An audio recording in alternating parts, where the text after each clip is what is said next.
بسم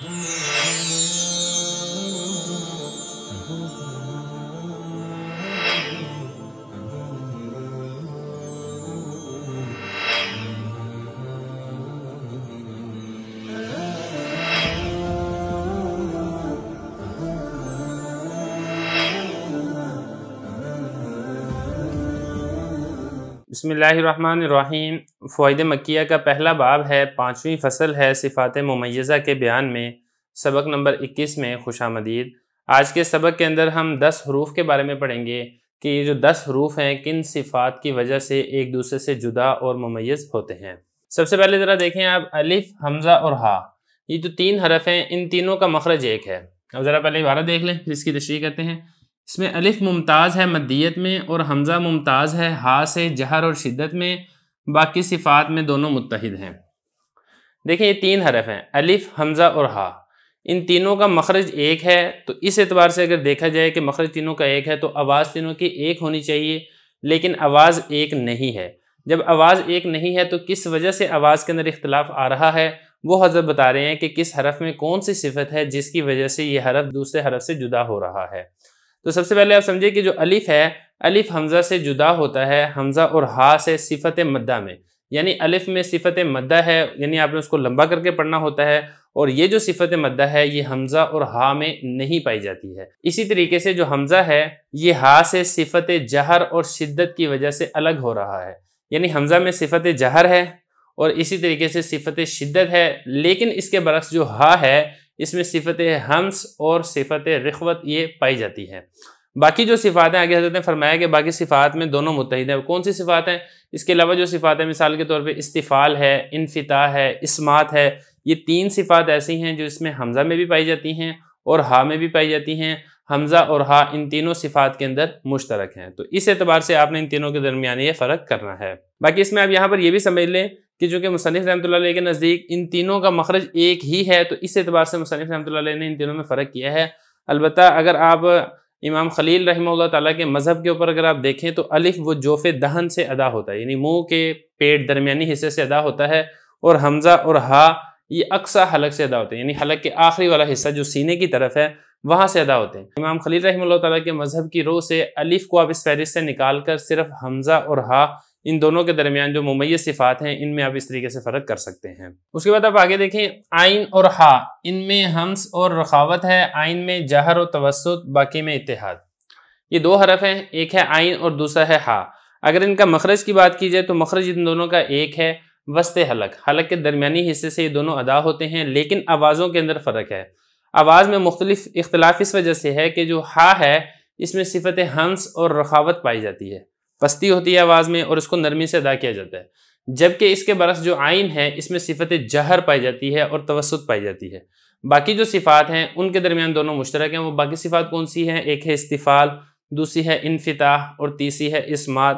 یہ جو 3 صفات ہیں یہ دونوں کے اندر اسی طریقے سے پائی جاتی ہیں، عین میں بھی پائی جاتی ہیں اور ہا میں بھی پائی جاتی ہیں۔ تو یہی فرمایا کہ جو ہا ہے اس میں ہمس اور رخاوت ہے، عین میں جہر و توسط ہے، باقی جو 3 صفات ہیں اس میں یہ دونوں عین اور ہا یہ متحد ہیں۔ غائن اور خا، غائن میں جہر ہے، باقی میں اتحاد ہے۔ دیکھیں یہ 2 حرف ہیں، ایک ہے غائن اور دوسرا ہے خا، ان دونوں کا جو مخرج ہے ادنا حلق، مخرج ان دونوں کا ایک ہے، آواز میں فرق ہے۔ آواز میں جو فرق ہے وہ اس وجہ سے ہے کہ جو غائن ہے اس میں صفت جہر پائی جاتی ہے، جبکہ اس کے برعکس جو خا ہے اس میں صفت ہمس پائی جاتی ہے، جبکہ اس کے علاوہ جو باقی صفات ہیں، مثال کے طور پہ رخوہ ہے، یہ اس طریقے سے استعلاء ہے، انفتاح ہے، اسمات ہے، یہ جو 4 صفات ہیں ان چاروں صفات میں یہ دونوں حرف مشترک ہیں۔ ان حروف کو جس لازم صفت نے ایک دوسرے سے جدا کیا ہے وہ مصنف رحمہ اللہ تعالیٰ نے بتا دی ہے کہ ان دونوں کے درمیان ایک ایک صفت ہے جس کی وجہ سے دونوں میں فرق ہو رہا ہے۔ تو یہ فرمایا کہ غائن میں جہر والی صفت ہے، باقی میں اتحاد ہے۔ اس کے بعد آپ 3 حرف اور دیکھیں، جیم، شین اور یا۔ میں نے یہاں پہ آسانی کے لیے اپنی ترتیب سے یہاں پہ لکھ دیا تاکہ بات سمجھنی آسان ہو جائے۔ پہلے اب یہاں پر سمجھ لیں، جب ہم یہ والی چیز سمجھ لیں گے پھر کتاب کی عبارت بھی حل کر دیں گے۔ اب یہاں پر اگر آپ غور کریں گے، جو جیم ہے، جیم میں صفت شدت پائی جاتی ہے جو شین اور یا کے اندر نہیں پائی جاتی۔ اب جی جیم صفت شدت کی وجہ سے ان دونوں سے الگ ہو جائے گا، لیکن اس کے اندر ایک ساتھ ساتھ ایک اور صفت بھی پائی جاتی ہے قلقلہ کی، جو شین اور یا میں نہیں پائی جاتی، لیکن قلقلہ کی صفت حضرت نے ذکر نہیں کی ہے۔ تو خلاصہ یہ نکلا کہ جو جیم الگ ہوگا باقی دو حرف سے، ایک شدت کی وجہ سے اور دوسرا قلقلہ کی وجہ سے۔ پھر اس کے ساتھ ساتھ جیم کے اندر ایک صفت ایسی ہے جو جیم اور یا دونوں میں مشترکہ ہے، وہ صفت کون سی ہے؟ وہ یہ والی ہے، صفت جہر۔ اب یہ دیکھیں جیم میں بھی پائی جاتی ہے اور صفت جہر یہ یا میں بھی پائی جاتی ہے، لیکن یہ جو جہر والی صفت ہے یہ شین میں نہیں پائی جاتی۔ تو جیم اور یا یہ جہر والی صفت کی وجہ سے شین سے الگ اور جدا ہو جائیں گے۔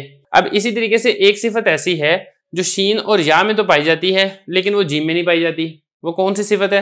وہ صفت رخوہ ہے، یعنی نرمی سے ادا ہونا۔ اب یہ شین یہ بھی نرمی سے ادا ہوتا ہے، یا یہ بھی نرمی سے ادا ہوتا ہے، لیکن یہ جو دو صفات ہیں یہ جیم میں نہیں پائی جاتی۔ تو شین اور یا یہ صفت رخوہ کی وجہ سے جیم سے الگ ہو جائیں گے۔ پھر اسی طریقے سے ایسا بھی ہے کہ شین ان دونوں سے بھی الگ ہوتا ہے، یعنی جیم سے بھی اور یا سے بھی۔ وہ کون سی صفات ہیں؟ وہ یہ ہیں، ایک ہے ہمس اور دوسرا ہے تفشی۔ یہ ہمس اور جو تفشی ہے یہ شین میں تو پائی جاتی ہے لیکن نہ جیم میں پائی جاتی ہے نہ یا میں پائی جاتی ہے۔ تو خلاصہ کیا نکلے گا؟ خلاصہ یہ نکلے گا کہ جیم یہ الگ ہوگا شدت کی وجہ سے، قلقلہ کی وجہ سے۔ اسی طریقے سے جو شین ہے یہ الگ ہوگا ہمس کی وجہ سے، تفشی کی وجہ سے۔ اور اسی طریقے سے جو یا ہے یہ الگ ہوگا رخوہ کی وجہ سے، یہ الگ ہو جائے گا جیم سے، اور جہر کی وجہ سے یہ الگ ہوگا شین سے۔ آسانی کے لیے میں نے اس طریقے سے نقشہ بنا دیا ہے، اس کو آپ اچھے طریقے سے سمجھ لیں۔ اب کتاب کی عبارت دیکھیں پھر اس کو حل کرتے ہیں۔ دیکھیں حضرت فرما رہے ہیں کہ جیم شین اور یا، جیم میں صفت شدت ہے جو کہ باقی دو میں نہیں پائی جاتی، جیسا کہ یہاں پہ میں آپ کو بتا چکا ہوں، اور شین میں ہمس اور تفشی ہے۔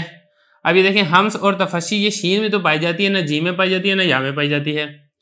باقی استفعال اور انفتاح میں تینوں مشترک ہیں۔ اگلا مسئلہ یہ فرما رہے ہیں کہ یہ تو ہو گئے نا ممیز صفات، کچھ صفات ایسی بھی ہیں جو تینوں کے اندر مشترکہ طور پہ پائی جا رہی ہیں۔ وہ کون سی صفات ہیں؟ وہ یہی ہیں، استفعال اور انفتاح، جیم میں بھی پائی جائے گی، شین میں بھی پائی جائے گی اور یا میں بھی پائی جائے گی۔ اور جہر میں جیم اور یا، یعنی جو صفت جہر ہے وہ جیم میں بھی پائی جاتی ہے، یا میں بھی پائی جاتی ہے، اس سے شین نکل جائے گا۔ اور اسی طریقے سے رخاوت یعنی صفت رخوہ میں شین اور یا یہ دونوں مشترک ہیں، اس کی وجہ سے پھر یہ جو جیم ہے یہ جیم اس سے نکل جائے گا۔